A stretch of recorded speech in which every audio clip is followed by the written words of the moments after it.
Merci beaucoup. Donc, j'ai choisi pour venir vous en parler et merci beaucoup de m'avoir convié ici dans la ville de Gérard, dans l'université de Gérard, parmi les amis, les collègues, les étudiants de Gérard. J'ai pris l'un des thèmes des articles de Gérard, puisque c'est les codes de bonne conduite, et j'ai repris une formule d'un autre professeur qui évoquait le caractère parfois diabolique qu'ont certaines inventions juridiques, puisque quand on regarde aujourd'hui les codes de bonne conduite que certaines entreprises et les plus grandes ont imaginé d'adopter, on se demande si le diable n'est pas dans la bouteille.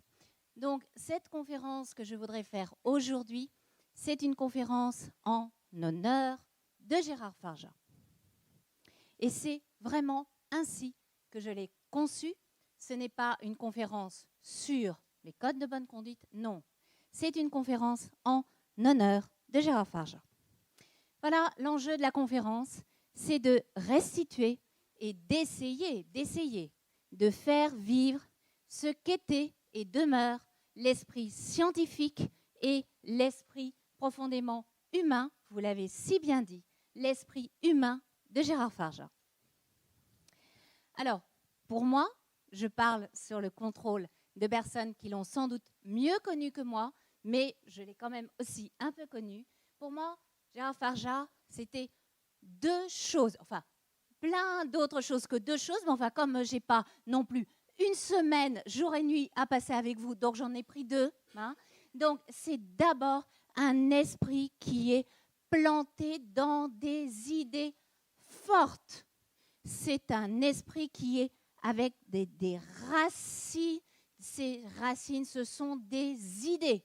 Et des idées qui sont des idées fortes. Voilà quelles sont les idées fortes qui sont les idées de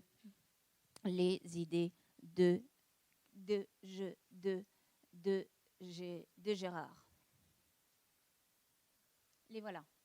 C'est d'abord que l'être humain doit être premier dans les affaires humaines. Les affaires humaines, oh, elles sont tellement diverses. Et ce qui doit être premier, c'est l'être humain. Qui est-ce qui met l'être humain au centre des affaires humaines? C'est le droit. Parce que dans l'ordre naturel des choses, c'est pas l'être humain qui est premier dans les affaires humaines. Oh non. Si vous aisez les choses suivre leur cours naturel, c'est pas l'être humain qui viendra en premier, ça sera plutôt l'argent, ça sera plutôt le désir, ça sera l'appétit, ce sera la convoitise, ce sera l'amusement, ce sera plein de choses dont je pourrais très bien vous parler. Ce ne sera pas l'être humain. Celui qui met l'être humain au centre de toute chose, c'est le droit. C'est le droit dans son pouvoir d'être artificiel qui dit, allez, dans les affaires humaines, je pousse et je mets l'être humain au centre parce que je suis le droit, j'ai la puissance grâce à mon pouvoir artificiel et je mets l'être humain au centre. Voilà, car je suis le droit et je veux ça. Pourquoi ? Parce que si ce n'était pas ainsi, ben ce n'est pas la peine que vous et moi nous faisions du droit. Ça n'a aucun intérêt, sinon le droit. Ça n'a aucun intérêt. Quel est le seul intérêt du droit? Quelle est la seule utilité du droit? Pourquoi est-ce que vous et moi nous en faisons? Pourquoi est-ce que Gérard nous disait d'en faire? C'est parce que le droit a la puissance, l'utilité, la légitimité de dire, eh bien, parce que je le veux, l'homme, l'être humain sera au centre. Sinon, ça n'a aucun intérêt d'en faire. Ça n'a aucun intérêt d'être juriste. Parce que, pourquoi? Eh bien, parce que, il suffit de regarder autour de nous. Nous savons bien que l'argent, le commerce, la consommation, eh bien, ça occupe une grande partie de notre temps, de notre journée, de notre année, de notre vie. Et d'ailleurs, quand nous regardons nos semblables et nous-mêmes, ben, ça occupe une grande partie de la population, de notre village, de la ville, de la France et puis du monde entier. Et si nous voulons faire de la place et les pousser pour l'être humain, qu'est-ce que nous devons faire? Nous devons faire du droit économique. Nous devons faire du droit économique pour que nous puissions pousser ces affaires quotidiennes des échanges marchands pour dire, allez, place à l'être humain. Ce qui fait que si nous sommes humanistes, alors nous devons faire du droit économique. Voilà quelle était l'idée force qui étaient les racines même de Gérard Farjat. Ça, c'était la première marque de son esprit. La seconde marque de son esprit, c'est que Gérard était un esprit qui cherchait toujours la façon dont ça se passe en vrai, pour en tenir compte. Lui, il voulait voir soulever pour voir où sont les billes, où sont les intérêts, où sont les coalitions d'intérêts. Car pour mieux pousser et dire « je veux que l'homme soit au centre », il faut d'abord bien mesurer le paysage. Ça, il le faut. Et à ce moment-là, ça vous explique l'intérêt que Gérard Farjat a toujours eu pour les codes de conduite privée. Parce que qu'est-ce qu'il se dit? Il se dit, bon, si je suis un juriste, je vais aimer le grand droit, dirait Carbonnier, le droit avec un grand D, les grandes majuscules. Alors le droit, qui est-ce qui l'exprime? Alors il y a des très beaux êtres juridiques qui ont toutes les belles majuscules. Il y a l'État d'abord. Ah, l'État avec sa superbe E majuscule qui prend des grandes lois, des grandes constitutions magnifiques. Il y en a un autre grand personnage sublime, le citoyen. Alors l'État et le citoyen qui écrivent des déclarations sublimes, l'URSS et sa magnifique constitution. Comme ils sont beaux, ceux-là. Oui, mais Gérard, peut-être vous vous souvenez comme il racontait quand il était enfant pendant la guerre et disait oui, eh ben je me souviens bien de ce que faisait le citoyen français pendant l'occupation allemande. Je me souviens bien de ce que faisaient les fonctionnaires sous Vichy. Eh bien, toutes ces grandes majuscules magnifiques ne les empêchaient pas de ne pas beaucoup protéger les êtres humains.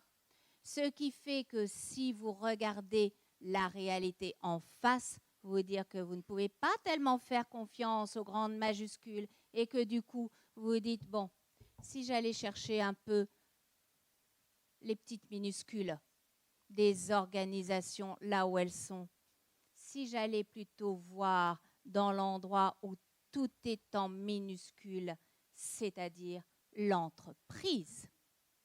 Et Gérard Farjat, à ce moment-là, va aller regarder dans l'entreprise où, c'est vrai, c'est moins beau, il y a moins d'envolées, oui, mais c'est tellement bien organisé. Et à ce moment-là, il va décider d'avoir quelques réflexions sur les codes de conduite privée. Et il va écrire dans les mélanges Goldman, celui-là même, ce grand professeur qui lui aussi regardait comment ça se passe dans la réalité de l'arbitrage international et qui avait préfacé sa thèse, il va écrire Réflexions sur les codes de conduite privée. Il écrira ça en 1978.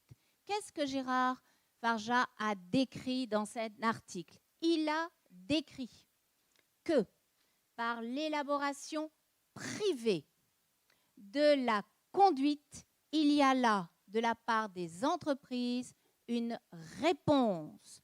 C'est une description. Ah, comme c'est gentil de nous dire la réalité. Ensuite, on peut en penser quelque chose. Donc, par l'élaboration privée de la conduite par l'entreprise, elle apporte une réponse à sa nécessité d'établir pour ce que Gérard appelle, c'est une citation, je me suis contentée de recopier, voyez, un ordre chez soi. L'entreprise a besoin d'organiser un ordre chez soi et d'exercer ainsi une puissance normative. Voilà ce que c'est pour Gérard, un code de conduite privé. C'est un ordre chez soi établissant et exprimant une puissance normative. Et il dit voilà comment ça se passe. Messieurs et mesdames les juristes, ouvrez les yeux sur cette réalité. Rien n'est de pire qu'un juriste aveugle. Regardez la réalité. Aujourd'hui, qu'est-ce qui se passe si nous faisons comme Gérard Farjat, c'est-à-dire que la première chose que nous faisons, c'est que nous ouvrons les yeux sur la réalité du monde, sur ces entreprises qu'il observait dans les mélanges Goldman, c'est-à-dire les grandes entreprises internationales. Aujourd'hui, vous avez un choc en retour, qui est l'internalisation de la contrainte via les codes de bonne conduite. Revoyons ce que cela donne. Voilà ce que décrit très bien Gérard dans cet article-là. C'est qu'il y a donc, c'était vrai, en 78, il décrit que ça a commencé dès 1930, c'est également actif dès aujourd'hui, c'est qu'il y a une élaboration privée de la bonne conduite. Pourquoi ? C'est parce qu'il y a une nécessité pour l'entreprise d'avoir de l'ordre chez soi. Pourquoi ? Parce qu'une entreprise, c'est une aventure qui gagne à être ordonnée. Tout d'abord, l'entreprise, c'est une aventure qui est concrétisée par un acte d'entreprendre. L'aventure, c'est un élan. Rien de plus classique que Gérard Farjat. Moi, si on me demandait, pouvez-vous décrire Gérard Farjat, je dirais, oh, un prof classique. Vraiment, Paris 2 l'attend. Plus classique que Gérard, ce n'est pas possible. C'est comme ça qu'on vous présente l'entreprise quand on fait un cours de droit commercial. Même Ripert aurait été jaloux, vous voyez, je ne sais pas, en 1920. Qu'est-ce qu'une entreprise ? L'entreprise, c'est l'entrepreneur. Donc l'entreprise, c'est un acte d'entreprendre, c'est un élan. Voilà ce que c'est que l'entreprise. Il faut avoir une nature d'entrepreneur. Vous avez une nature d'entrepreneur, vous êtes dynamique, vous allez faire une start-up et voilà un élan.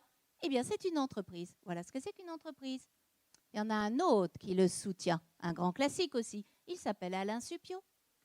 Alain Supiot a essayé de définir l'entreprise et l'a fait dans une conférence au Collège de France en 2015, un article qu'il a publié avec un titre peut-être un petit peu provocateur, mais enfin, c'était d'un grand classicisme. Il a dit dans cet article qui s'appelle « L'entreprise face au marché total », il a fait ce que j'appellerais une définition rétrospective. Il a dit « Mais qu'est-ce que c'est que l'entreprise ?» L'entreprise, c'est telle qu'on la définissait dans la philosophie des Lumières. L'entreprise, c'est l'acte d'entreprendre ensemble. Vous avez des bons copains, ils s'entendent bien, ils ont des idées, ils sont en dynamique et ensemble, hop, ils se jettent dans l'aventure d'entreprendre parce que, allez, ils se décident, ils vont fabriquer des pizzas et après, ils vont aller les vendre et comme elles sont très bonnes, ils deviendront très riches. C'est ça l'entreprise. Donc, qu'est-ce que c'est qu'une entreprise ? L'entreprise, c'est l'aventure humaine collective. C'est pour ça qu'on fait du droit des affaires, parce que comme on est pour les aventures humaines collectives, si vous êtes attaché à l'humanisme, la jeunesse, l'aventure, le goût du lendemain, eh bien, vous aimez l'entreprise, puisque l'entreprise se définit comme une aventure humaine collective, comme un élan vers le futur, car le futur, qu'est-ce que c'est pour un entrepreneur, par exemple décrit par Schumpeter? Le futur, c'est l'inconnu prometteur. Et comme vous êtes entrepreneur, ça vous promet quoi? Ça vous promet des bénéfices. Et comme c'est une aventure collective, ce sont des bénéfices qui seront partagés d'une façon égale entre toutes les personnes qui participent à l'aventure collective. Ben, c'est bien le droit commercial. C'est bien. Vous voyez? On aime bien. Mais c'est parce qu'on est des vieux classiques, hein, mais on aime bien quand même. Voilà. Mais c'est une aventure, l'entreprise, qui gagne à être ordonnée. Elle a besoin d'un ordre. Elle a besoin d'un ordre. Cet ordre, elle va naître de fait ou de droit par cet élan. Dirait un professeur de droit des sociétés, une fois qu'il y a un contrat de société, cet accord entre tous ces jeunes filles et ces jeunes garçons entreprenants, ou des vieux ou des vieilles entreprenantes et entreprenants aussi, pourquoi pas, place aux vieux un peu. Donc, vous avez ça et en même temps, il y a une immatriculation au registre du commerce et des sociétés qui fait naître un être moral, la société commerciale, qui va donner un ordre. Et cette organisation, cet ordre, va permettre à cette aventure collective de supporter l'aventure. Parce que quand même, une fois que vous allez vers votre lendemain qui chante avec tous ces bénéfices formidables qui vont tous vous enrichir, il y a quand même un futur un peu incertain. Parce que c'est vrai que vous avez cette perspective de bénéfices à vous partager. Oui, enfin, quand même, vous avez aussi la perspective de faillite. Et donc, si vous avez un ordre intérieur en l'entreprise, vous pouvez, si cela est bien ordonné, accroître la perspective de bénéfice, diminuer la perspective de faillite. Vous allez pouvoir organiser l'information, par exemple. C'est bien. Organiser l'information au bénéfice du petit, mais si vous êtes le petit entrepreneur, que vous avez apporté votre industrie, ou que vous avez apporté un petit peu d'argent, mais enfin, les petits ont le droit aussi d'exister dans une entreprise. Ça va organiser l'information sur ces deux perspectives ouvertes, la perspective de gagner, oui, mais aussi la perspective de perdre. Car dans la société, c'est une aventure où les deux perspectives sont toujours ouvertes. Et le droit, il fournit une sorte de palette organisationnelle pour cet ordre intérieur qui est le support organisationnel de l'aventure. Ça s'appelle le droit des sociétés. Vous avez une palette, vous pouvez faire ce que vous pouvez choisir. Et puis vous avez le droit des contrats, faire ce que vous voulez. Alors, comment est-ce qu'on va organiser cet ordre intérieur? Et c'est là où Gérard Farja a toujours pensé l'articulation entre cette organisation interne qu'est l'entreprise, qui est entourée avec une organisation extérieure qui s'appelle le droit. Et il a pensé le rapport entre cet ordre extérieur et puis un ordre qui nous est propre, qu'on n'a fait rien que pour nous, qui est à notre main, qui serait par exemple l'ordre contractuel, le petit îlot normatif qu'on aime bien, qui est l'ordre contractuel, ou bien l'ordre de l'entreprise, c'est sa thèse. C'est l'ordre public économique qu'il a publié en 1963 avec la préface de Goldman. Et là, il dit, eh bien, c'est l'ordre public et le droit des contrats, l'ordre public de direction et l'ordre public de protection. Vous connaissez ces notions clés qui ont été pensées, établies par Gérard Farja et que le droit positif ensuite a repris grâce à l'invention que Gérard Farja en a fait. Avec, mais encore une fois, plus classique que Gérard Farja, ce n'est pas possible. Il définit le droit par son pouvoir de contrainte. Il dit, il y a certes cette organisation, cet ordre intérieur de l'entreprise qui établit des règles internes, et puis il y a à l'extérieur l'ordre extérieur qui sera l'ordre juridique qui éventuellement parlera avec une grosse voix, ce sera l'ordre public, et là il va falloir que l'ordre intérieur plie il faudra obéir. Oui et non. Oui et non. Parce que pour que ça fonctionne bien, il faut que l'ordre extérieur soit plus large, que l'objet sur lequel il porte soit plus puissant que l'objet sur lequel il porte. Et ce n'est pas toujours le cas. Et ce sera l'objet de son article de 1978. En effet, dans cet article de 1978 sur les codes de conduite privée, la première référence de note de bas de page, elle est pour un auteur que peut-être certains d'entre vous, comme moi, aimons bien. C'est une référence à Santi Romano, qui est un auteur italien qui avait essayé de penser la notion d'ordre juridique. Et Gérard Farja dit, bon, toute organisation a besoin d'être ordonnée. Et pour que l'ordre extérieur puisse arriver à pénétrer dans l'ordre intérieur de l'entreprise, il faut tout de même que le droit soit plus grand que l'entreprise. Ou bien il faut, par exemple, une petite entreprise et l'État français, ou bien une grande entreprise française et l'ordre communautaire. Ou bien, on se met à rêver en pensant à Gérard. Un État mondial qui pourrait rappeler à l'ordre Google, voyez un peu comme on pourrait rêver. Eh bien oui, mais ça n'existe pas. Donc, si nous avons des entreprises qui deviennent tellement vastes, tellement solides, tellement structurées, qu'elles sont plus vastes que l'extérieur même ou que l'ordre juridique qui leur présenterait extérieur et qui serait plus petit. Tenez par exemple une entreprise de dimension communautaire et l'État français qui lui ferait une prescription ou une interdiction. Que va faire l'entreprise? Elle va en rire. Ou attendez, j'ai encore plus drôle comme plaisanterie. L'État français qui donnerait un ordre à Google. C'est pas drôle, ça, hein? Bon. Donc, Gérard Farja commence à dire,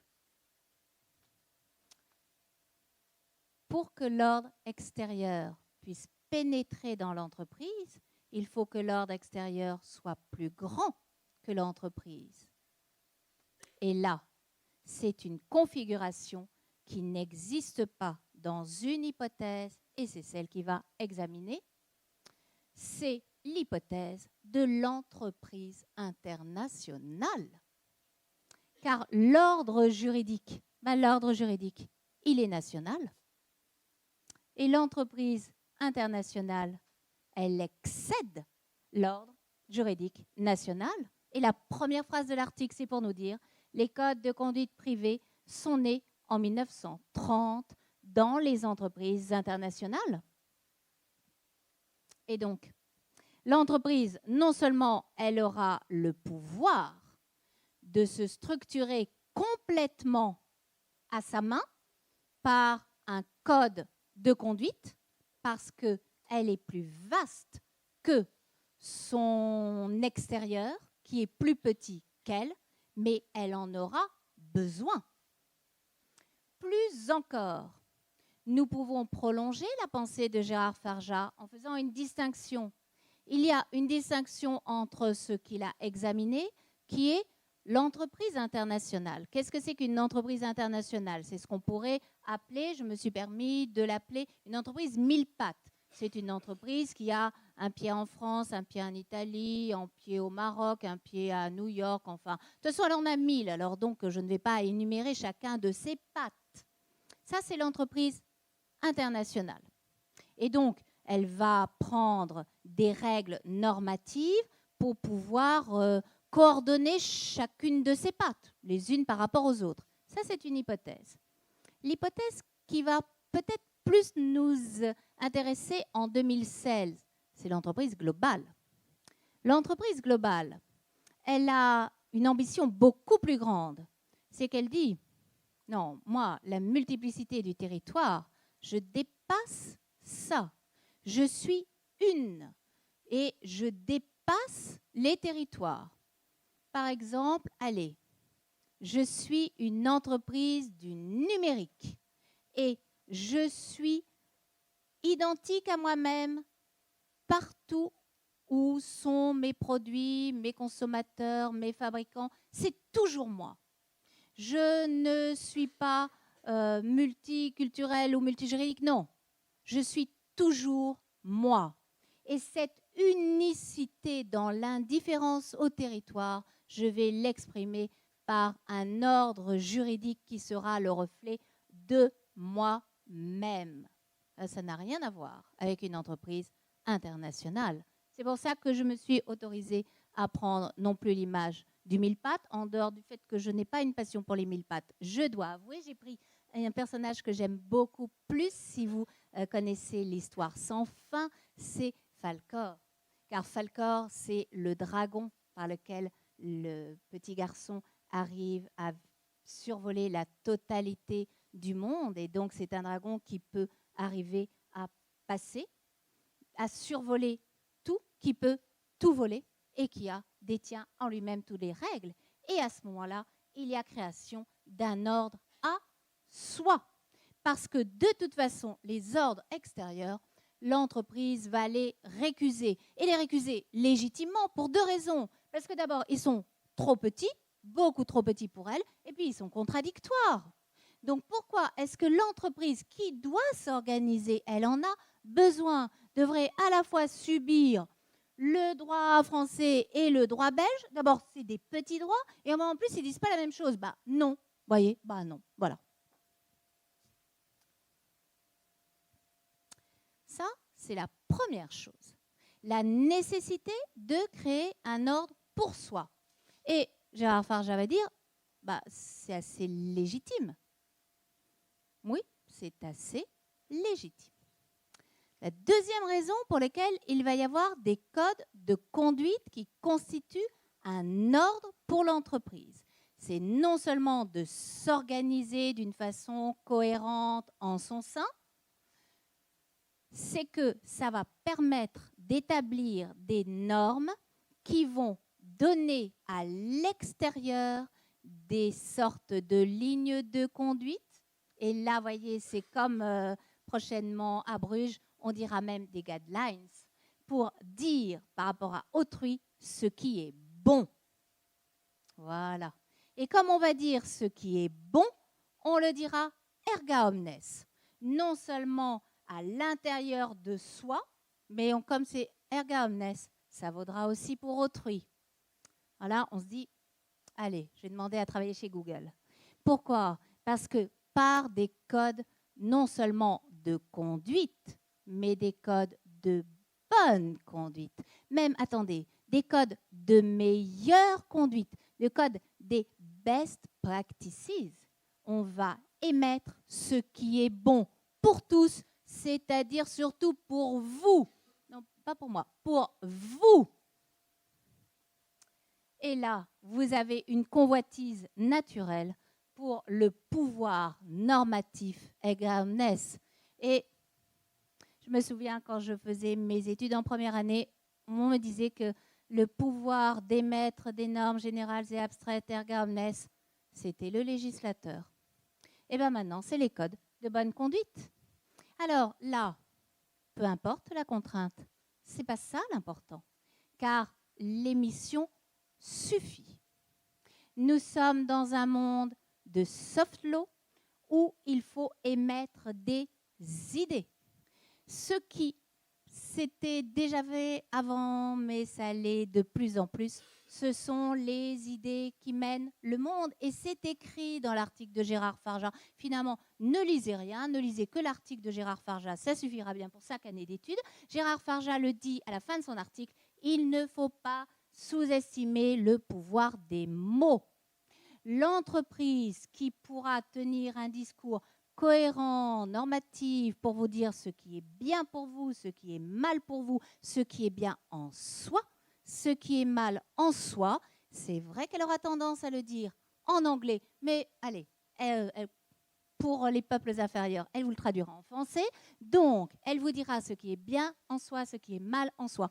Ce sont ce que font les Anglais. Et au passage, elle vous donnera les idées anglaises. Et là, on va passer du code de bonne conduite au code des bonnes conduites. Et c'est l'éthique. Mais quelle invention merveilleuse! Voilà. Alors là, les champions, c'est les Anglais. Les Anglais qui vont avoir un discours éthique de la façon de bien se tenir, de la façon de bien se tenir à table, de bien se conduire dans les affaires. La loyauté, la transparence. Et donc, l'éthique va être la nouvelle arme économique, surtout face aux pays en voie de développement.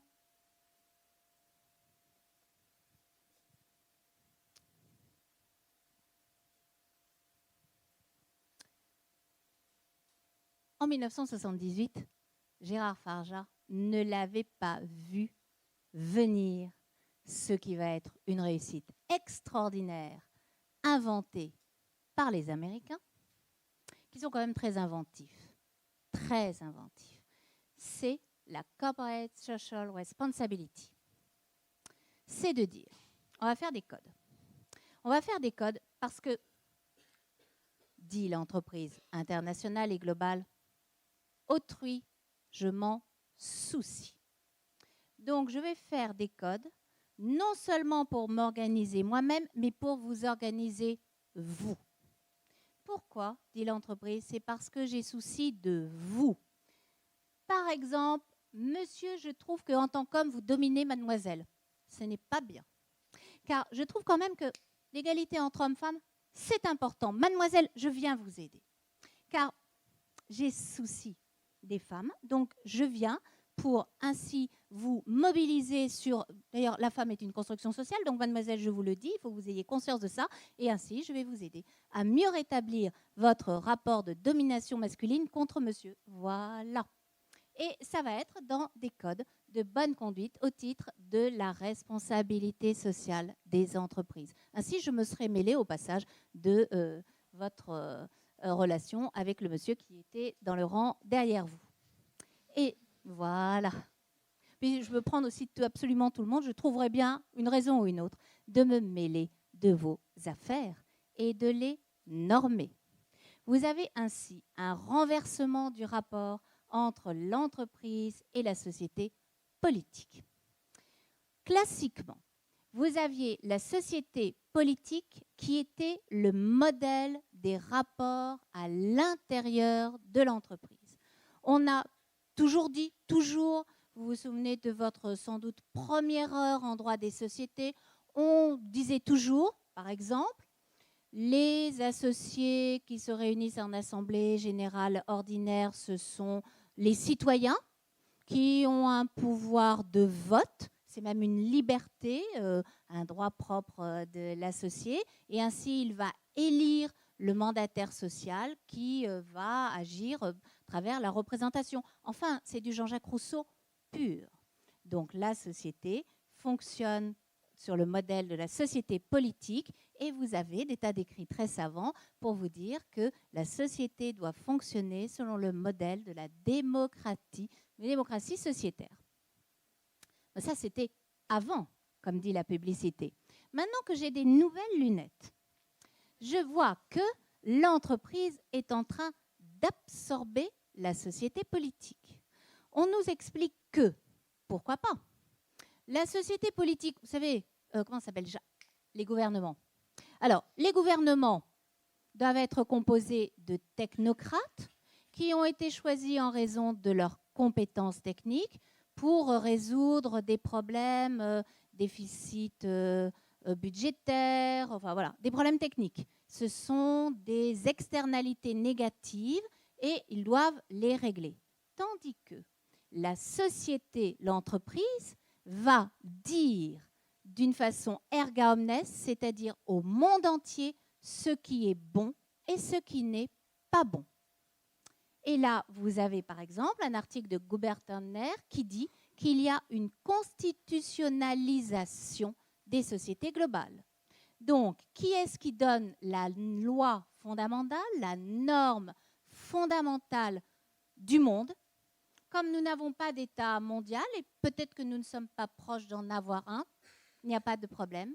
Il y a des sociétés globales qui vont établir des codes des bonnes conduites, des codes à portée mondiale, car finalement, ce sont bien des normes mondiales, éthiques, qui vont dire ce qui est bon et ce qui n'est pas bon, ce qu'il faut faire et ce qu'il ne faut pas faire.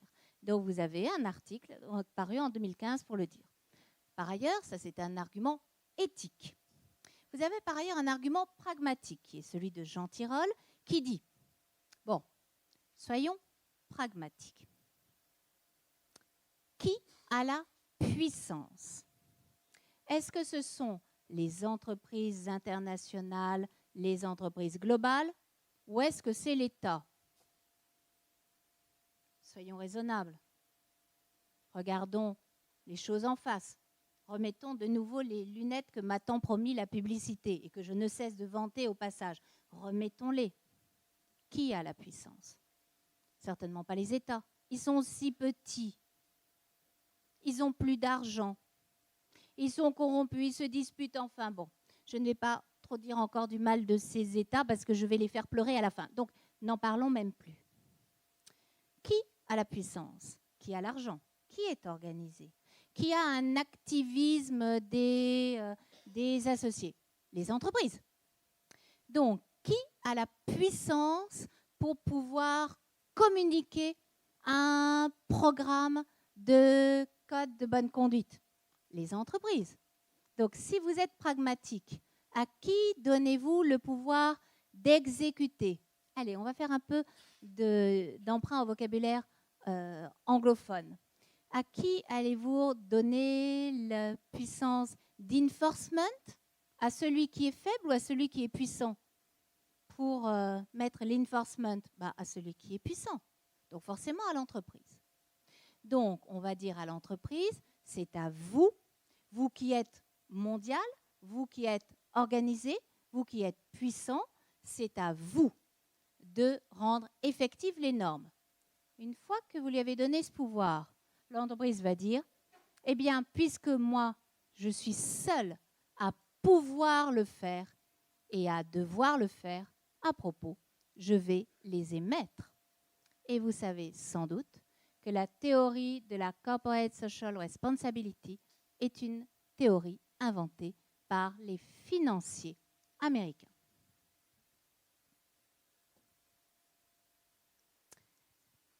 Mais, et ça a très bien marché, mais les entreprises, en posant ce qui est bon et en exerçant une puissance normative sur autrui, ont été prises au piège de ce pouvoir qu'elles se sont auto-attribuées. Pourquoi? D'abord parce que, quand même, eh bien, à la responsibility s'attache quand même la liability, c'est-à-dire la responsabilité au sens français.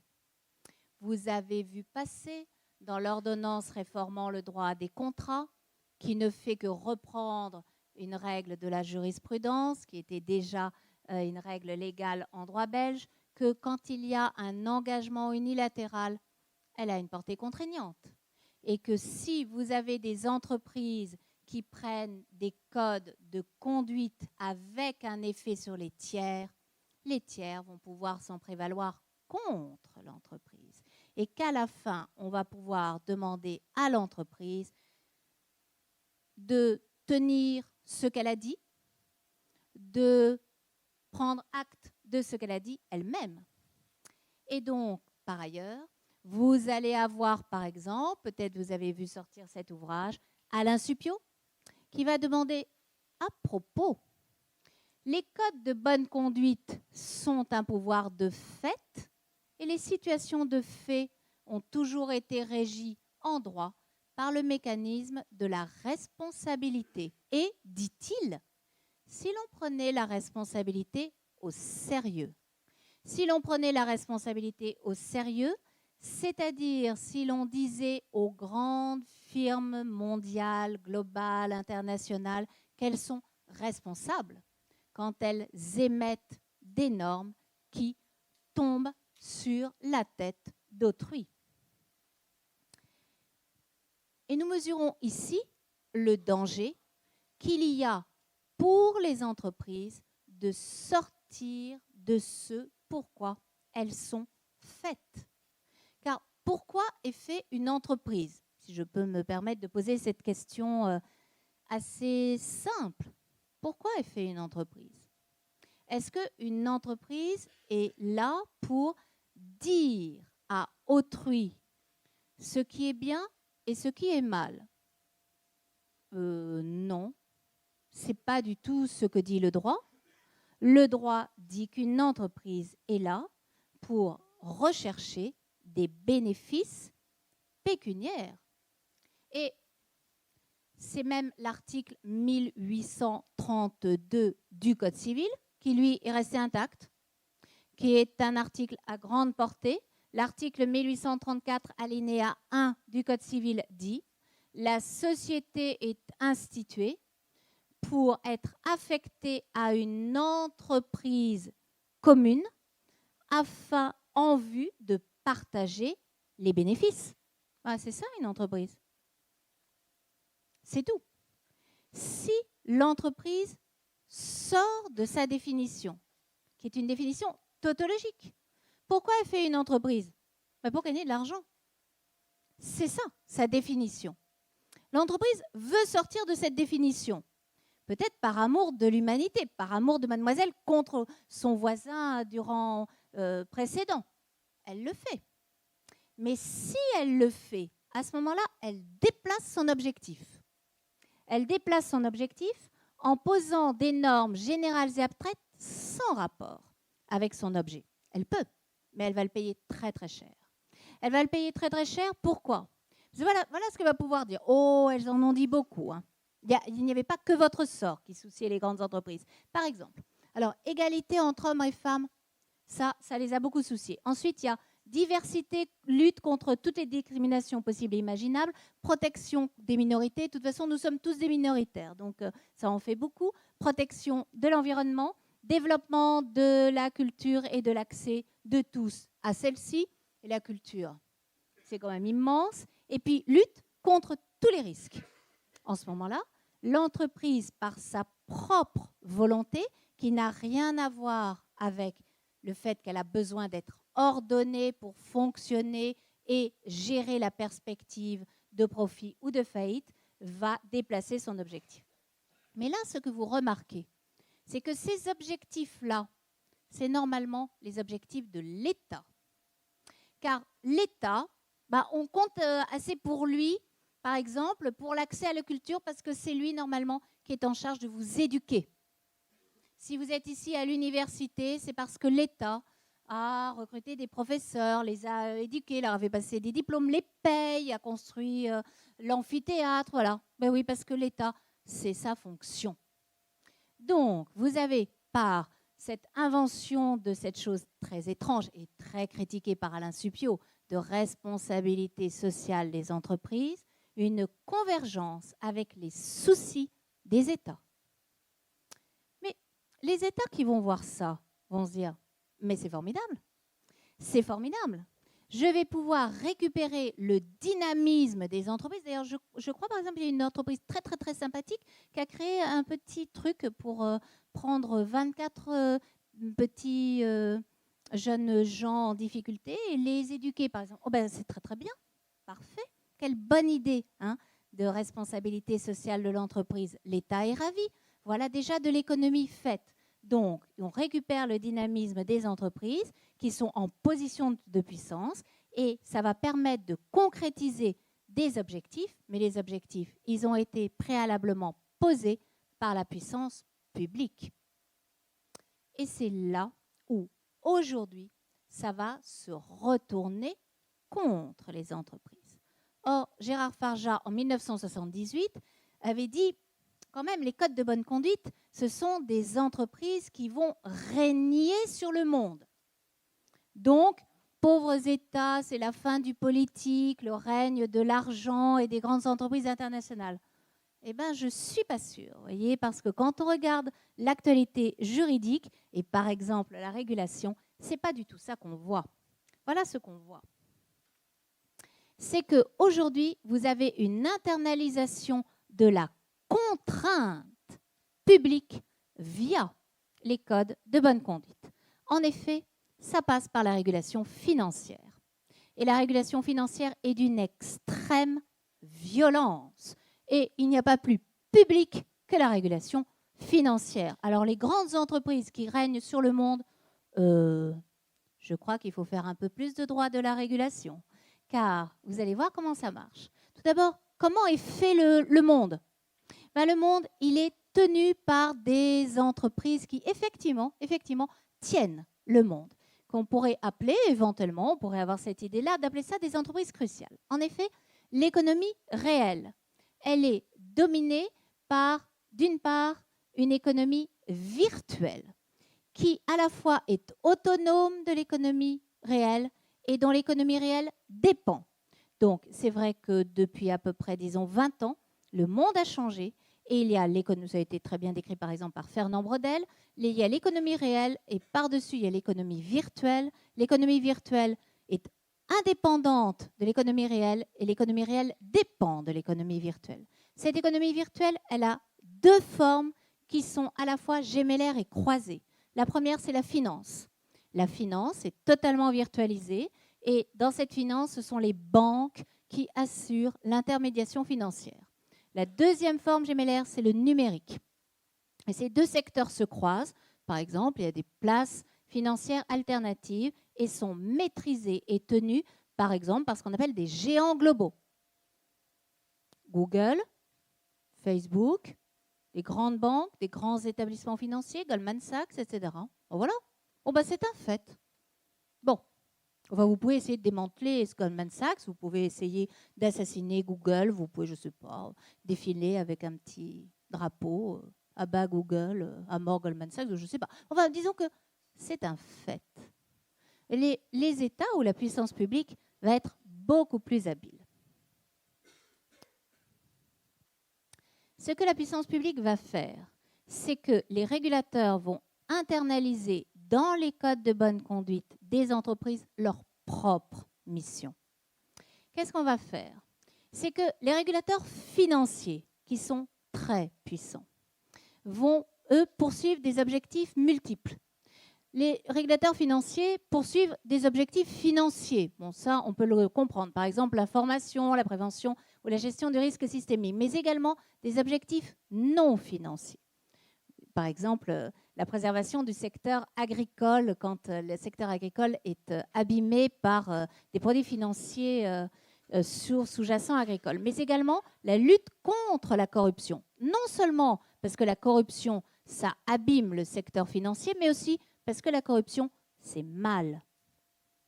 Également, la lutte contre la criminalité dont le produit financier est le blanchiment. Pourquoi ? Parce que la traite des êtres humains, c'est mal. Parce que la pédopornographie, c'est pas bien. Parce que le trafic de drogue, il faudrait que ça s'arrête. Voilà. Voilà. Ça, c'est des objectifs de puissance publique. Ce sont les États qui voudraient, par exemple, protéger les femmes et les enfants. Pourquoi ? Parce que ce n'est pas parce que les gens sont faibles qu'ils doivent mourir.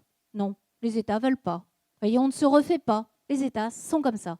Et ça, ce sont des objectifs poursuivis par les régulateurs financiers. Comment on fait pour atteindre ces objectifs? C'est vrai, ce n'est pas très facile. Pour lutter contre les cartels internationaux de drogue, par exemple, ce n'est pas très facile, je reconnais. Ils ont trouvé la solution.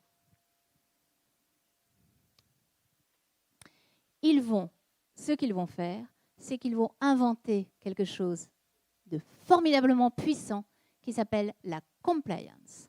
Alors, qu'est-ce que c'est que la compliance? La compliance est une nouvelle notion qui frappe toutes les entreprises à activité internationale ou globale.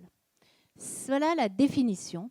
C'est l'obligation pour toutes ces entreprises de se conformer d'une façon proactive en tout lieu et en toute personne, y compris dans la personne de ses concontractants, à la totalité de tous les lois et règlements qui leur sont applicables.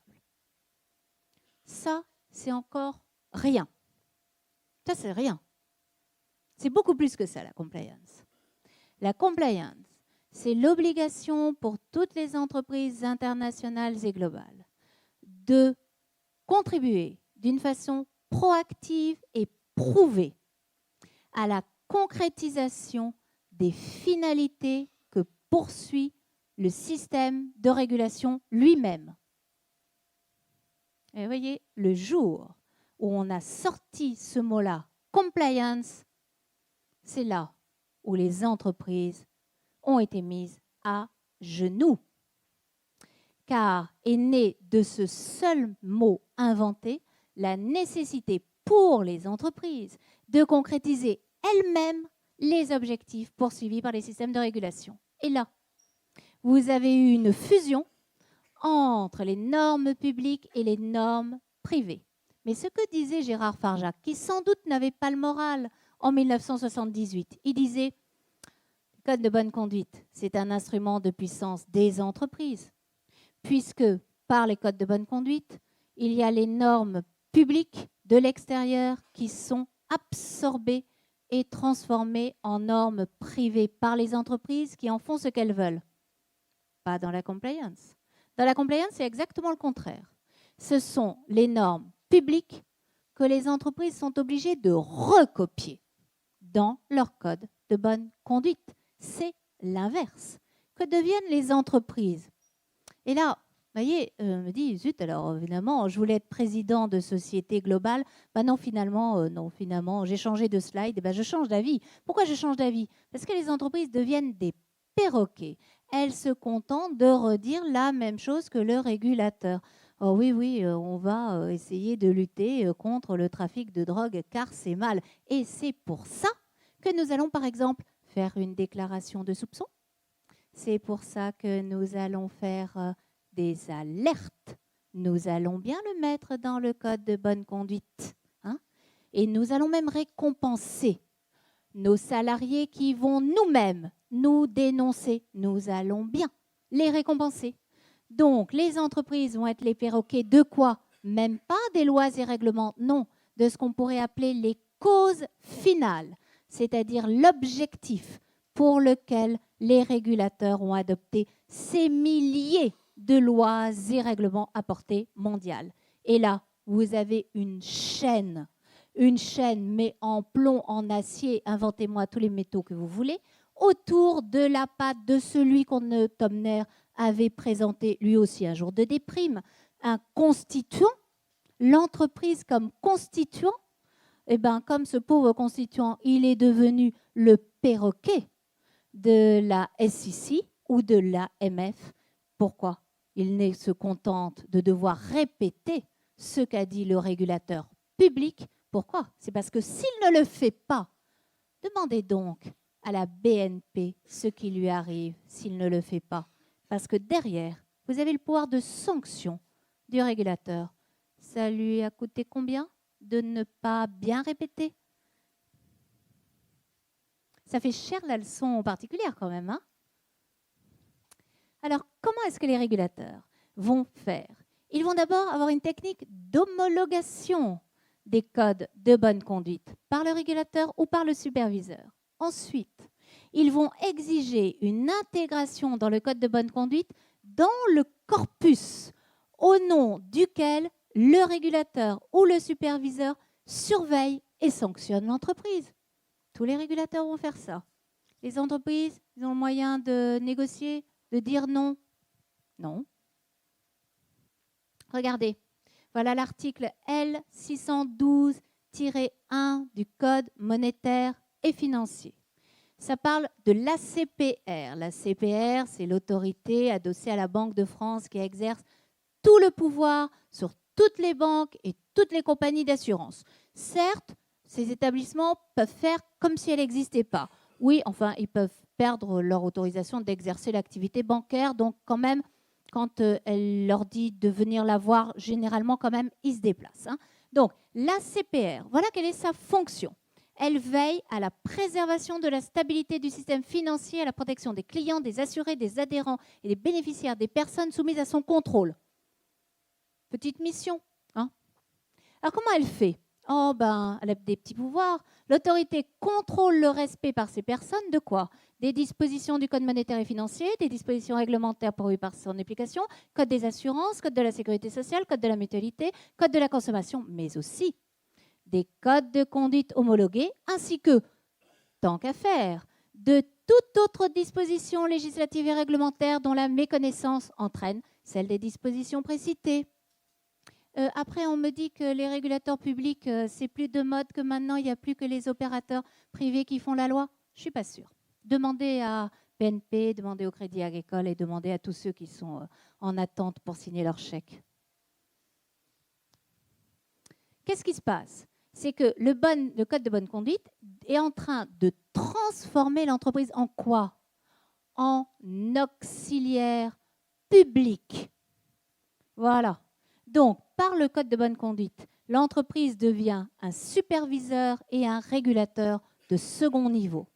Et plus l'entreprise va être puissante, plus elle va être réduite à l'état d'auxiliaire. Plus elle va avoir un profil de criminel né, plus on va, pour la punir, la transformer en gendarme. Donc, qu'est-ce que ça va faire? C'est que le code de bonne conduite est une voie de transformation de l'entreprise cruciale, tout d'abord, en régulateur de second niveau. Qu'est-ce que ça donne? Ça donne que tout d'abord, les entreprises qui tiennent le secteur forment une catégorie juridique qui aujourd'hui apparaît et qui est une catégorie à part, qui sont les entreprises de marché. Vous avez les entreprises que l'on connaissait, qui sont des entreprises qui font des échanges, des productions, etc. Et vous avez des nouvelles entreprises qui sont très importantes et très puissantes, c'est celles qui tiennent les secteurs. On les connaît très bien en droit financier, par exemple Euronext, donc qui tient complètement le marché. Et à ce moment-là, elles les tiennent comment? Elles les tiennent de deux façons, par le droit des contrats, mais pas surtout des codes de bonne conduite. Et à ce moment-là, c'est par ce biais-là que, comme l'avait dit Gérard Farja dans son article, elles exercent un pouvoir disciplinaire, par exemple Euronext. Mais ce sont des régulateurs. Ces entreprises de marché sont des régulateurs de second niveau qui sont contrôlés par le régulateur public de premier niveau. Et en tant que les entreprises de marché sont des régulateurs de second niveau, elles ont par exemple le pouvoir d'émettre des règles. Ben oui, elles font mettre de l'ordre chez elles, c'est-à-dire leur propre marché. La société commerciale Euronext met de l'ordre sur le marché financier réglementé français. Vous voyez, elle met quand même un peu d'ordre. Elle émet des règles, elle a un pouvoir de discipline et elle a un pouvoir de sanction. Oui, oui, oui, oui, mais pas du tout d'une façon autonome. Pas du tout. Car les législateurs, les juridictions et les régulateurs sont intervenus pour tirer toutes les conséquences de cette fonction et de ce statut de régulateur de second degré. Comment ça s'est passé? Et à chaque fois, c'est de la puissance publique. Alors, qu'on arrête aussi de me dire qu'il ne faut faire que du droit privé, que le droit public est une filière qui n'a plus d'intérêt, etc. Oh non! Donc, ils vont intervenir en ex post et en ex ante. En ex post, on va d'abord interdire les conflits d'intérêts.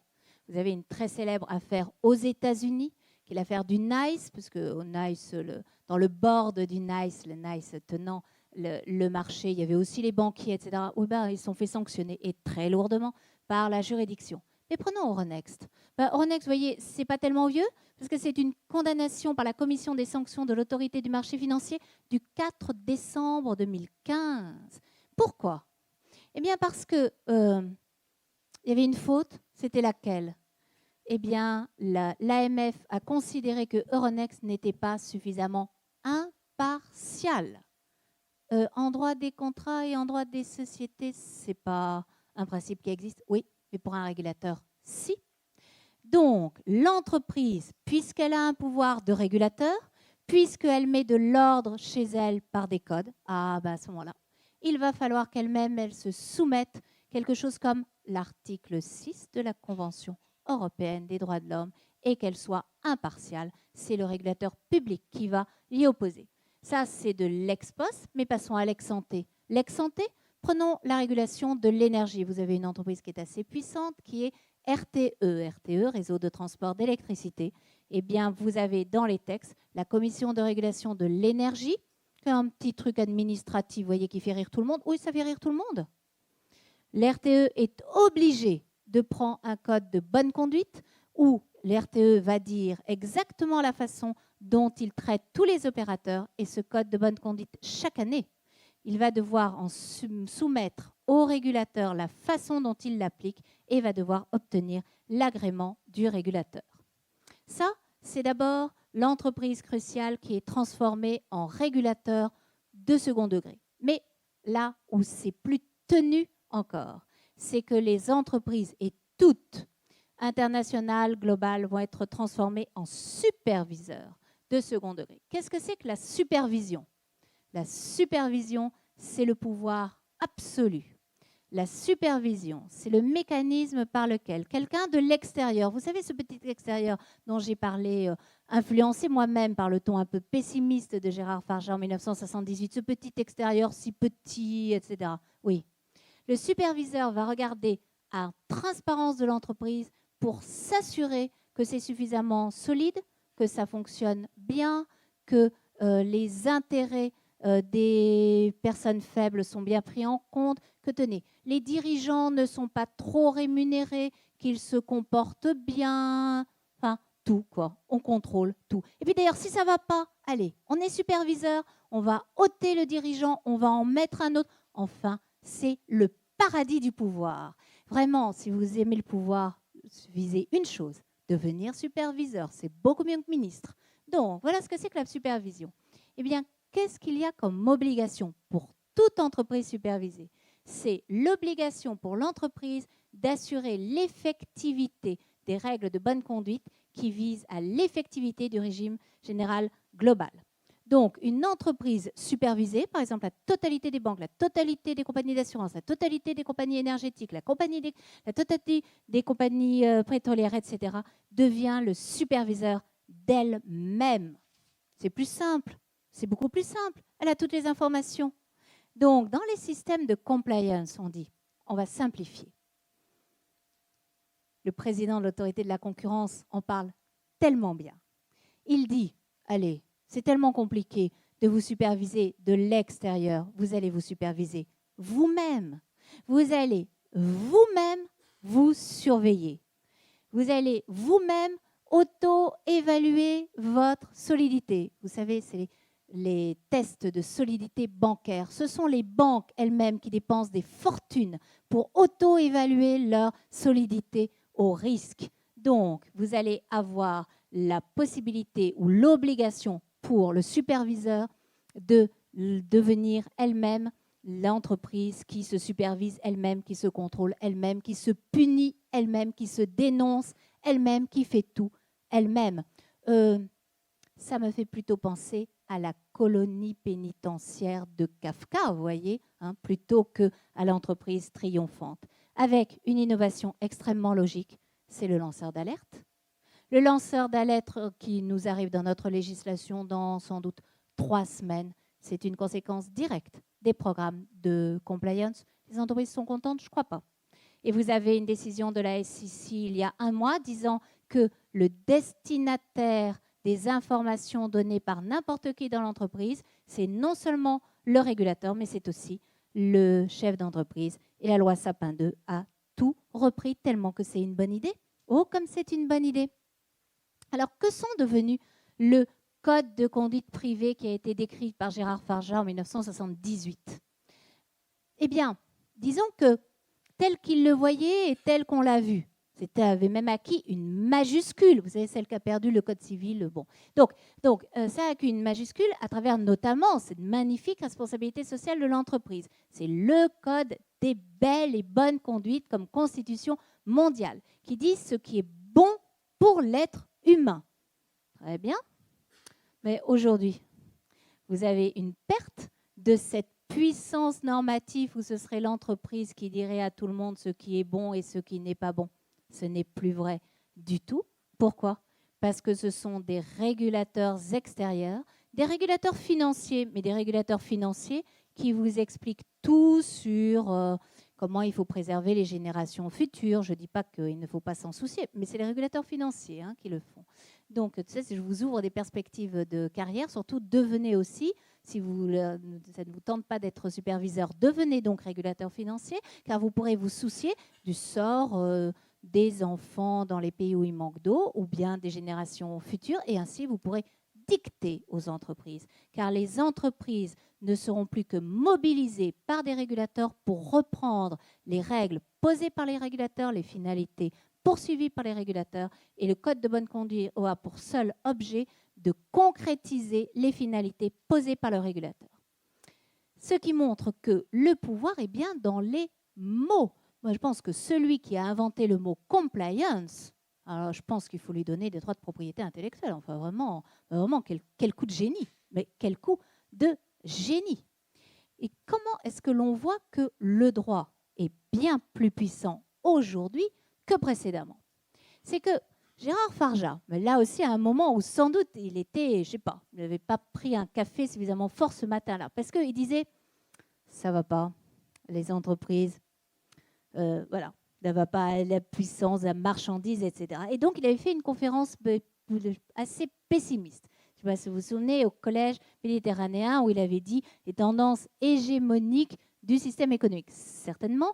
Et il avait dit dans la construction du lien social, ça on voit qu'il était bien copain avec Alain Supiot, et les réponses du système juridique. Alors, le système juridique, il répond, mais on a une toute petite voix, une petite voix au droit français, tout ça, mais bon, enfin, c'est aux entreprises avec une grosse voix, et puis comme ils font de la pub, ils chantent aussi en même temps, donc une voix de ténor en quelque sorte. Donc vraiment, le pauvre droit, oui et non, oui et non.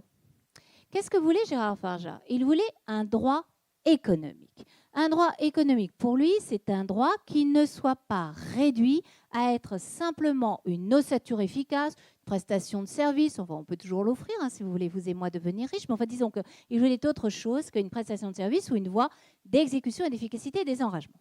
Mais si on observe les évolutions actuelles, les actualités telles qu'on les voit ces dernières semaines, on observe que le pouvoir du droit, il ne tient pas dans les dictions de livres, de lois, etc. Non, il tient dans un mot. C'est non. Voilà. Le droit doit pouvoir dire non. C'est la positivité de la négation, comme disaient les personnes savantes. Le droit dit non par principe. Il dit non. Parce que la première puissance, la première liberté, la première pensée, elle est négative. Si vous avez des enfants petits ou si vous vous souvenez de quand vous étiez petit, peut-être que le premier mot au grand désespoir de ses parents, c'est pas « je t'aime maman, je t'adore papa ». Hélas, non. Ça a dû être « non ». Voilà. Bon, eh ben, le droit grand enfant, c'est un peu pareil. Pourquoi? Parce que pour l'économie, les êtres humains, ils ont de la valeur si on les désire. Ils ont de la valeur. Si les grands financiers sur le marché des grands financiers, ils ont beaucoup de valeur. La femme et l'enfant sur le marché de la GPA, non, ils n'ont pas de valeur. Donc, c'est ce qu'on appelle le capital humain. Mais pour certains juristes, et Gérard Farjat en premier, pour certains juristes, l'être humain est une personne. L'être humain est une personne, ça signifie que sa valeur est posée d'une façon absolue et que est posée également d'une façon absolue son égalité par rapport à l'autre personne. Ce sont des principes, ils sont posés. C'est faux en fait. C'est faux en fait. L'égalité entre les êtres humains, c'est faux en fait. Oui, mais c'est incontestable en droit. Et donc, vous avez un fait économique qui veut primer, c'est l'inégalité entre les êtres humains. En fait, c'est vrai. Et puis, vous avez le droit qui, à cette réalité économique, dit non. Alors, quelle est la positivité du non juridique? Si cette positivité du non juridique n'existe pas, le droit n'existe pas. La réponse a été donnée. C'est pour ça que vraiment, mais Gérard, allez, il faut garder la bonne humeur. Le 6 octobre 2015, la Cour de justice de l'Union européenne a dit non. Dit non. Elle a dit non à qui? Oh, Rien, hein. Barack Obama, Google, Facebook, Apple, rien, rien. Des petits, des faibles. Elle a dit non. Elle a dit non aux gérants du numérique qui se prévalaient de la protection du Safe Harbor. Le Safe Harbor, il a été pulvérisé. Il a été pulvérisé par le juge européen qui a considéré que dans les données personnelles, il y a la personne. Et que la personne, si petite soit-elle, est quand même l'internaute autrichien qui a saisi la Cour de justice, je crois que c'était assez minable. Eh ben oui, mais le droit, il protège les minables contre la Maison-Blanche et les géants de l'Internet. Ben oui, c'est désagréable, mais c'est comme ça. Et pourtant, les entreprises américaines, elles avaient émis des codes de bonne conduite tellement qu'elles ont de l'éthique. Car Facebook, Google et Apple, de l'éthique, ils en ont. Ils avaient pris des corporate binding rules.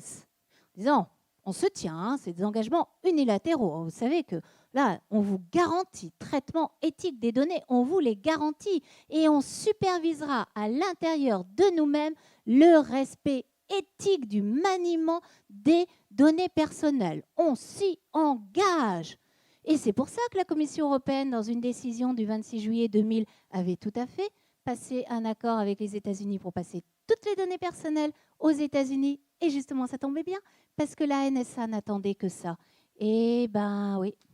Mais comme la Cour de justice de l'Union européenne n'avait pas l'assurance sur l'effectivité de ces corporate binding rules, eh ben on a dit non.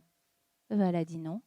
Et à ce moment-là, tout l'accord du Safe Harbor a été détruit en un instant parce que le droit a dit non. Donc, quel avenir des corporate binding rules? Il tient dans le crédit que la puissance publique européenne, ici juridictionnelle, leur donnera, dans l'effectivité de la place faite à la personne, et pas seulement au capital humain, non, à la personne. On est en train de faire un Privacy Shield qui est actuellement élaboré, mais qui sans doute ne va pas satisfaire la puissance publique européenne. Alors, le président des États-Unis a dit c'est un souci. Et donc, il faudrait réunir le G20. Et oui, parce que le droit, hein, vraiment, ces juristes, hein, ils sont butés. Hein.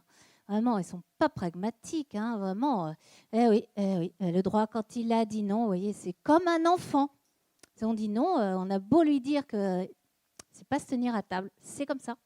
Et l'impuissance du droit tient dans la croyance à son impuissance. Et ce jour-là, eh bien, la Cour de justice de l'Union européenne, elle était de bonne humeur et elle croyait à la puissance du droit. Et donc, elle a dit non. Et ça suffit. Ce qui fait que vraiment, merci Gérard, merci d'avoir si bien travaillé et œuvré pour un droit économique, c'est-à-dire que conçu ainsi, l'humaniste y est logé. Merci.